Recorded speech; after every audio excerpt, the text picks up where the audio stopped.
Start this hour with our next guests who you hear from several of their staff on a regular basis, in fact, every week here on Into Tomorrow, whether we're traveling on another remote broadcast or in our Miami studios. And you know that they, of course, are always watching out for us as consumers. So we want to get their impression of this year's CES. First of all, Electronics Content Development Team Leader. And yes, it even fits on his business card, is Glenn Derene. Glenn, welcome Into Tomorrow. How are you? Good to be here. I'm good. I'm a little exhausted from the show, yes. but still chipper and happy. Yeah, very good. That's what counts. And you have your voice still. Barely. So barely, we can understand that. And a gentleman who we hear from a lot on the show and can't get enough of because he's always got some great insight. He's a senior editor for electronics for Consumer Reports, Jim Wilcox.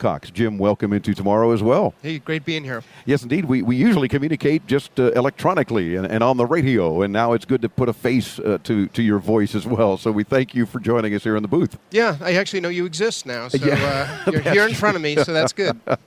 Good point. Well, first of all, we just wanted to get your take on what you guys think of CES. Anything particularly impressing you? Anything that you were like, so who cares? Because there's a whole lot of that here. I mean, let's face it, you know, with the introduction of over 20,000 new products on average every year, most of which never make it to market. And one of the reasons is because people go ho-hum with some of the stuff. Yeah, okay, it's electronic. Yeah, okay, it's another Bluetooth speaker. We haven't seen 4 million of those, right? But sure, some have some unique designs or do something different. We'll cook breakfast for you, whatever. Tell me your impression as you've walked the show floor all week here. Well, for one thing, I think that the fact that manufacturers are willing to experiment with pretty established forms. In fact, I'm sure Jim can get to the television. Yeah. When they, I can't tell it's because if they ran out of ideas or if they truly just see this as the next stage of innovation. But it's interesting to really see them go whole hog on certain things like curved televisions, like Ultra HD. If had you asked me that they would be putting out a huge line of curved televisions a year and a half ago, I would have thought you were crazy. Yeah, because what's the point? That's been nice, a conversation piece, and then what? Well, Jim's my television expert. What is the point? Yeah. My feeling is that I think the industry really had counted on 3D doing better than it did, and then all of a sudden 3D died, and it's like, well, we have to convince people to buy new TVs even if they don't need them. And so all of a sudden, Ultra HD, I think, was probably the next thing. Sure. And then so really, really quickly, it was very surprising to me how quickly Ultra HD came in, where there were multiple brands. Last year there was a couple. Everyone, secondary, tertiary brands. So now the companies are trying to figure out how do we differentiate our product when there's millions of, these TVs. And so I think curved screens is really an answer to that. Aesthetically, they look great. We don't know whether there's a real benefit to it. We had a couple of the curved TVs that were in one of the OLED TVs. Sony had a curved LED TV. Mm-hmm. And it's hard to backlight them and get uniformity across the panel. So we're trying to see whether, the great design has any negative effect on the actual TV performance itself. So that's one of the things we'll be looking at this year. Yeah, and I think it's interesting that you hear all these comparisons. I'm not sure they're actually allowed to say IMAX, but you keep seeing the comparisons to IMAX screens and how it's like having an IMAX screen in your home.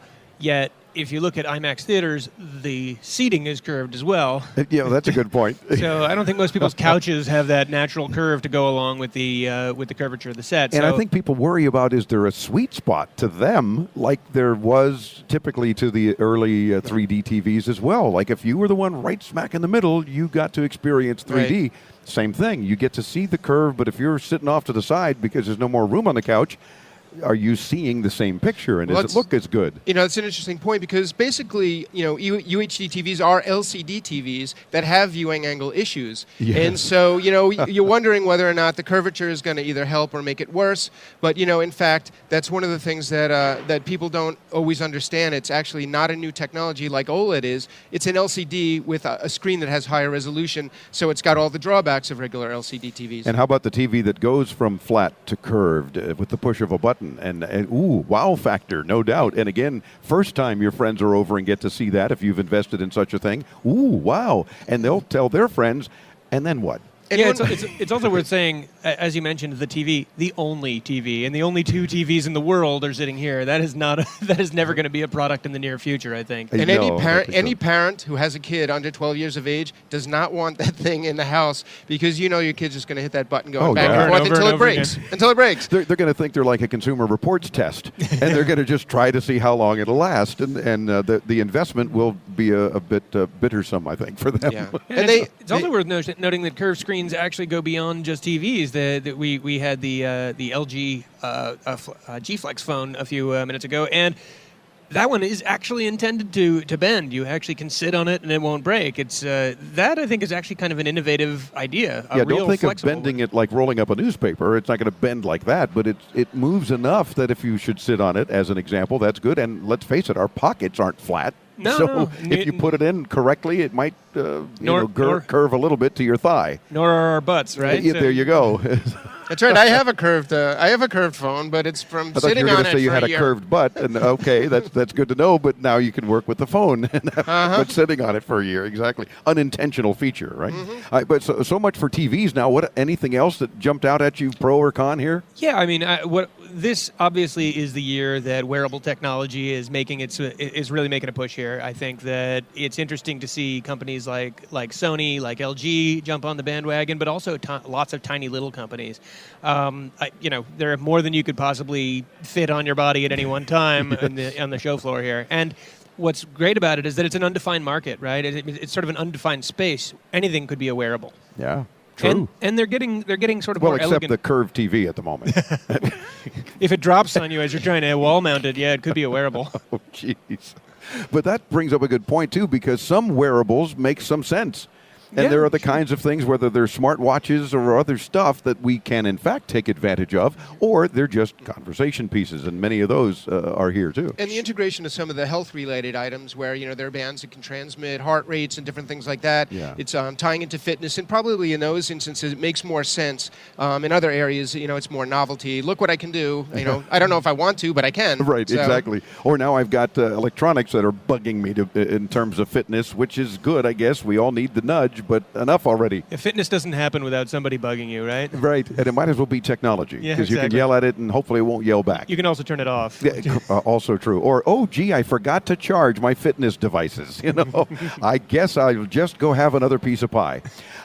Gentlemen, we look forward, of course, as always, to your reports, and I'll bet you we're going to get a whole lot more cool stuff over the next few weeks here on Into Tomorrow from Consumer Reports. So stay tuned to the weekly features. So much to talk about. You guys are always on top of cool things for us and making it even more interesting for our audience. We thank you for that. It was great being here. Yeah, thank you. Our pleasure. And of course, you got to check them out at consumerreports.org. We'll link to their site as we do every week anyway, but we'll link you there as all of our guests here at CES. And they are the trusted source for unbiased opinions. They put things through their paces appropriately. And we are proud to be associated with them, to have them on Into Tomorrow each and every week. Again, consumerreports.org. I'm Dave Graveline at intotomorrow.com. We're back with more from CES and the whole rest of this week's show as Into Tomorrow continues here on the Advanced Media Network.